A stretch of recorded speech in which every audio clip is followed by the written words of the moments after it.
बिस्मिल्लाहिर्रहमानिर्रहीम बिस्मिल्लाहिर्रहमानिर्रहीम की शब को हमारे पास एक बहुत ही अफसोसनाक वाक़या पेश आया, जिस तरह आप तमाम दोस्त ऑलरेडी उससे आगाह हैं। मोहम्मद ख़ान अबड़ो साहब हमारे एएसआई, उनको 18 अगस्त को शहीद किया गया। Initially it was a blind case. हमें किसी किस्म की कोई इसके अंदर इत्तला इनिशियली मौसूल नहीं हो रही थी कि ये कौन लोग हैं, कहाँ से आए, किस तरह इन्होंने ये वाक़या किया है। तकरीबन 5:30 बजे मेरा ख़्याल है वाक़या पेश आया था। 5:30 का टाइम था ना? 5 साढ़े 5 बजे का ये टाइम था। जब ये वक़ूए की इत्तला हमें मिली तो मेरी पूरी टीम वहाँ पे पहुँची, मैं ख़ुद वहाँ पे पहुँचा। आप में से भी बहुत सारे दोस्त वहाँ पे मौजूद थे। जो विक्टिम की फ़ैमिली थी उनसे मुलाकात हुई। जो क्राइम सीन था उसको बग़ौर मुतालिया किया गया। कोशिश की गई कि हम वहाँ से सीसीटीवी फुटेजेस वग़ैरह जो हैं उनको कलेक्ट करें। अहले इलाका, अहले मोहल्ला जो हैं उनके बयानात लिए गए।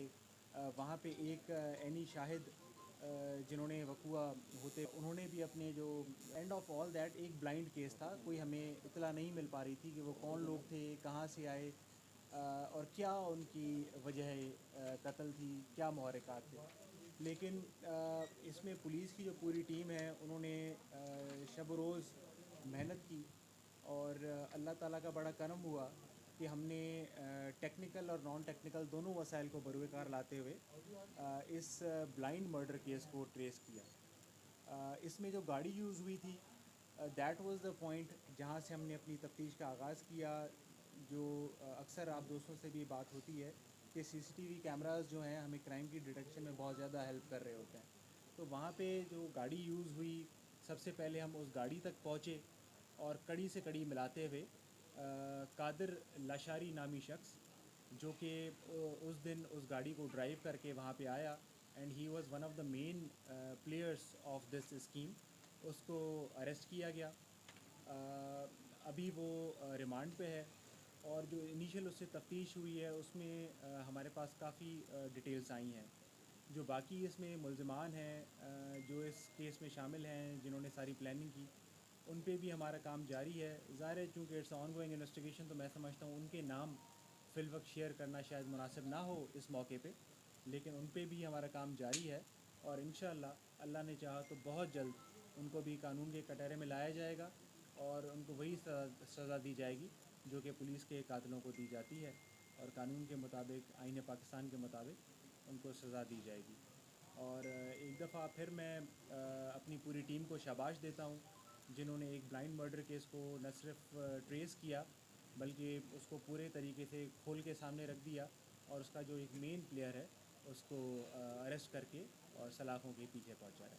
सर ये वाक़या ज़ाती दुश्मनी था या कोई और ज़ाती दुश्मनी थी या कोई और वजह थी? जी, जिस तरह हमने आपसे डे वन पे भी ये बात की थी कि जब पुलिस का कोई भी जवान या पुलिस का कोई भी अफ़सर अपना काम करता है तो ज़ाहिर है उसमें जो जराइम पेशा अनासर हैं उनसे हमारी दुश्मनी डायरेक्टली या इनडायरेक्टली होती ही है। ये भी उसी चीज़ का शाखसाना था।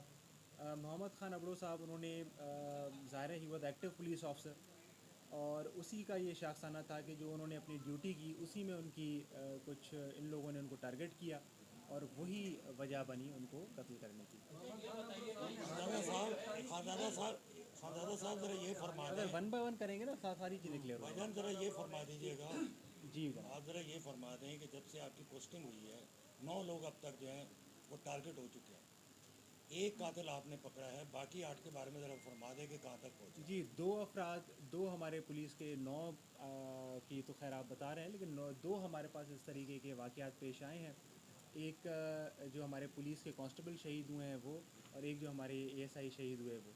अल्हम्दुलिल्लाह, अल्लाह का बड़ा शुक्र है कि एक केस हमने ट्रेस कर लिया है, और दूसरा केस है उस पे भी हम कोशिश कर रहे हैं, और इंशाल्लाह उनको भी नहीं छोड़ेंगे। हमारी ज़ाहिर है पुलिस का काम कोशिश करना है, कामयाबी मेरे रब की ज़ात की तरफ से आती है, और इंशाल्लाह अल्लाह ने चाहा तो उनको भी हम जल्द से ये जल्द जो मुल्ज़िम पकड़ा गया है, उस मुल्ज़िम ने आपको तफ्तीश के दौरान क्या बताया है कि क्यों उसको शहीद किया गया है, और उसमें कितने लोग मुलव्वस थे? अभी तक जो दीगर मुल्ज़मान हैं उनकी गिरफ़्तारी कब तक मुतवक्किल है? आपका एक बड़ा अच्छा और पर्टिनेंट क्वेश्चन है जी। ये एक पुलिस मुकाबला हुआ था जिसमें एक डाकू मारा गया था, हलाक हुआ था। ये लोग उसी ग्रुप का पार्ट हैं। और उसी चीज़ को बुनियाद बनाते हुए इन्होंने हमारे पुलिस के अफसर को टारगेट किया। ये आपस में रिश्तेदार भी हैं, वो भी तमाम तरह डिटेल हमारे पास आ गए और जिस तरह मैंने आपसे शेयर किया कि उस पर भी वर्किंग जारी है। उनके नाम शेयर करना शायद इस पॉइंट पे मुनासिब ना रहे क्योंकि ज़ाहिर है ऑनगोइंग इन्वेस्टिगेशन है, लेकिन वजह इसकी यही बेसिकली बनी थी और इसके अंदर 5 अफराद शामिल थे जिनके नाम हमारे पास आ चुके हैं। अच्छा ये बताएं